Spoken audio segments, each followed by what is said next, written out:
یہ ہے دوسری چیز کہ در حقیقت تزکیہ نفس کا ذریعہ یہ قرآن ہے۔ سینوں میں جو روگ ہیں، حب دنیا، حب مال، حب شہرت، حب اقتدار، جس کو کہ ایڈلر کہتا ہے دی ارج ٹو ڈومینیٹ، میرا غلبہ ہو، میرا تسلط ہو، میں نمایاں ہو جاؤں، میری حکومت بن جائے، اختیار میرے ہاتھ میں آ جائے، دی ارج ٹو ڈومینیٹ، یہ ساری ارجز ہیں ہماری در حقیقت جس سے فساد رونما ہے۔ یہ حب مال ہے جس کی وجہ سے ہمارے اندر تنافس ہے۔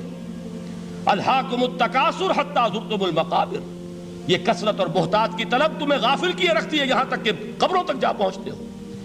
آنکھ انسان کی کھل نہیں پاتی، جس کے پاس 10 نسلوں کے لیے کھانے کو موجود ہے، اس کی بھی حرص جو ہے اور مزید کا لالچ جو ہے وہ ختم نہیں ہوتا۔ یہ چیزیں ہیں اصل روگ، ان دلوں کے روگوں کا اور سینوں کے اندر کے ان امراض کا علاج قرآن ہے۔ یا ایھا الناس قد جاءتکم موعظۃ من ربکم وشفاء لما فی الصدور۔ اب جب یہ دو چیزیں ہو جائیں گی، اب تیسرا لفظ ہے ہدن۔ ہدایت بیکار ہے جب تک دل میں گداز نہ ہو، ہدایت بیکار ہے جب تک کہ نیت درست نہ ہو۔ کوئی شخص بڑا عالم ہے لیکن اپنے علم کو اس نے ذریعہ بنایا ہے دنیا کمانے کا، تو در حقیقت یہ قرآن اس کے حق میں ہدایت نہیں ہے، اس کے حق میں عذاب خدا بندی کا ذریعہ بن رہا ہے۔ حضور نے خود فرمایا القرآن حجت لک او علیک، یہ قرآن یا تمہارے حق میں حجت ہے یا تمہارے خلاف حجت بنے گا قرآن کے قیامت کے دن۔ اس لیے کہ ایک شخص اس کو دنیا کمانے کا ذریعہ بنا رہا ہے، ایک شخص اس کو شہرت کے حصول کا ذریعہ بنا رہا ہے، ایک شخص علم کو ذریعہ بنا رہا ہے دنیا میں نمایاں ہونے کا، اپنی تعریف کا۔ حضور نے فرمایا کہ قیامت کے دن سب سے پہلے 3 افراد کا معاملہ پیش ہوگا عدالت خداوندی میں۔ ایک وہ جو بڑا عالم سمجھا جاتا تھا، اس سے بڑا علم پھیلا۔ دوسرا وہ جو بہت صاحب ثروت تھا، اس نے بہت خیرات کے کاموں میں پیسہ لگایا۔ تیسرا وہ جو دنیا میں شہید سمجھا جاتا تھا کہ اللہ کی راہ میں جنگ کرتے ہوئے جان دے دی۔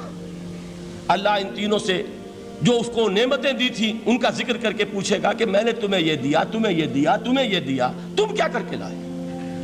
وہ شہید کہے گا کہ اللہ میں نے تیری راہ میں جنگ کی اور اپنی جان دے دی تاکہ تو راضی ہو جائے۔ اللہ فرمائے گا کذبتا، تو نے جھوٹ بولا، انک قد قاتلت لئن یقال جریء، تو نے تو یہ جنگ اس لیے کی تھی کہ کہا جائے کہ بڑا جری ہے، بڑا بہادر ہے۔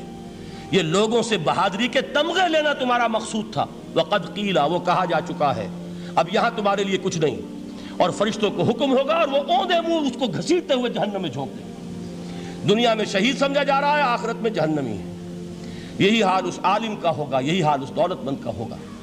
تم نے یہ علم پھیلایا تھا کہ تمہارے علم کا چرچا ہو جائے، تمہاری شہرت ہو جائے، لوگ تمہاری دست بوسی کرنے لگیں، لوگ تم سے جھک کر ملیں۔ وہ دنیا میں ہو گیا، تمہارا مطلوب مل چکا، تمہارا مقصود حاصل ہو چکا، اب یہاں کچھ نہیں۔ تو جان لیجئے کہ جب تک دلوں کے روگ درست نہ ہوں، علم بیکار ہے، ہدایت قطعاً غیر مفید ہے۔ پہلے دلوں کا کرسٹ اترے، اس کی سختی دور ہو، یہ ہے موعظہ۔ دلوں کے اندر سے حب جاہ، حب دنیا، حب مال نکلے، یہ ہے تزکیہ، شفاء لما فی الصدور۔ اب ہدایت خداوندی، اب راستہ آپ دیکھیں گے اور اس راستے پر چلیں گے۔ یہ ہدایت جو ہے دنیا میں، یہی آخرت میں رحمت کی شکل میں ظاہر ہوگی۔ جنہوں نے اس قرآن کی ہدایت سے فائدہ اس دنیا میں اٹھایا، آخرت میں رحمت خداوندی کی بدلیاں ان پر سایہ کریں گے۔ ایک حدیث میں تو باقاعدہ الفاظ آئے ہیں کہ سورہ بقرہ اور سورہ آل عمران یہ 2 بدلیوں کی صورت میں ظاہر ہوں گی میدان حشر میں، اور ان لوگوں پر سایہ کریں گی کہ جن کو ان سے بڑی محبت تھی۔ یہ 4 الفاظ نوٹ کر لیجئے اسی ترتیب کے ساتھ۔ یا ایھا الناس قد جاءتکم موعظۃ من ربکم وشفاء لما فی الصدور وہدی ورحمۃ للمؤمنین۔ قل بفضل اللہ وبرحمتہ، اے نبی کہہ دیجئے یہ اللہ کا بڑا فضل ہے، لوگوں سمجھو، اس کی بڑی رحمت کا ظہور ہوا ہے اس قرآن کی شکل میں۔ اس کی رحمت کا مظہر عدم قرآن ہے، اس کے فضل کا سب سے بڑا ثبوت قرآن ہے۔ فبذالک فلیفرحوا، اس پر انہیں خوشیاں منانی چاہیے۔ اترانا ہے تو اس پر اترائیں کہ اتنی بڑی دولت ہمارے پاس ہے، اتنا بڑا احسان ہے جو اللہ نے ہم پر کیا ہے۔ فبذالک فلیفرحوا هو خیر مما یجمعون، جو چیزیں یہ جمع کرنے کی فکر کر رہے ہیں ان سے کہیں زیادہ قیمتی یہ قرآن ہے۔ کاش کہ یہ 2 آیات ہی ہمارے قلب کے اوپر یہ کندہ ہو جائیں۔